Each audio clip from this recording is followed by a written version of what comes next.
মহান বিজয় দিবস পালনের জন্য বরিশালে ব্যাপক প্রস্তুতি নেওয়া হয়েছে। এর মধ্যে নগরীর বেলস পার্কে নির্মাণ করা হয়েছে বিজয় মেলার প্রায় ১০০টি স্টল।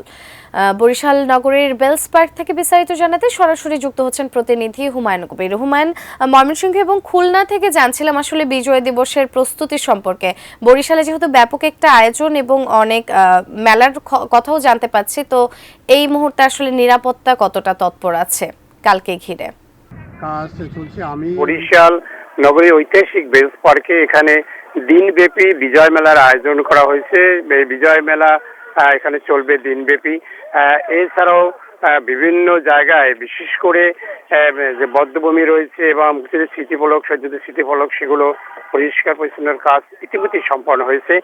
আর এই যে বরিশাল ঐতিহাসিক যে বেলস পার্ক, এখানে জাতীয় পতাকার আনুষ্ঠানিক উদ্বোধন করা হবে এবং সূর্যোদয়ের সাথে সাথে ৩১ বার তোপধ্বনির মধ্য দিয়ে বরিশালে এই বিজয় দিবসের শুভ সূচনা করা হবে। এর পরপরই বদ্ধভূমির মুক্তিযুদ্ধের স্মৃতিস্তম্ভ এবং জেলা প্রশাসক কার্যালয়ের সামনে যে শহীদ মুক্তিযোদ্ধাদের স্মৃতিফলকে পুষ্পস্তবক অর্পণ করা হবে এবং এছাড়াও আয়োজন করা হয়েছে এখানে যে বেলস পার্কে এখানে অনুষ্ঠিত হবে খেলা শুরু হবে, ক্রিকেট খেলা চলবে এবং বিভিন্ন ধরনের খেলা এখানে অনুষ্ঠিত হবে এবং জেলা পর্যায়ে মুক্তিযোদ্ধাদের সংবর্ধনা দেওয়া হবে শিল্পকলা একাডেমিতে দিনব্যাপী এবং শিশুদের চিত্রকর প্রতিযোগিতা অনুষ্ঠিত হবে। মুক্তিযুদ্ধ ভিত্তিক সংস্কৃতি প্রদর্শন করা হবে এবং প্রামাণ্য চিত্র নগরীর গুরুত্বপূর্ণ এলাকায় প্রদর্শন করা হবে।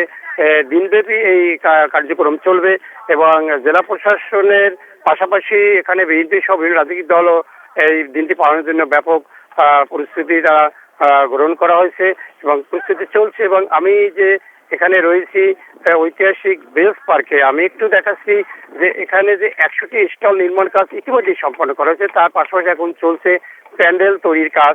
এই কাজটি প্রায় শেষের পথে এবং অন্যান্য প্রস্তুতি একইভাবে সম্পন্ন করা হয়েছে। এই ছিল আমার কাছে বরিশালে মহান বিজয় দিবস ব্যাপক প্রস্তুতি তার সর্বশেষ।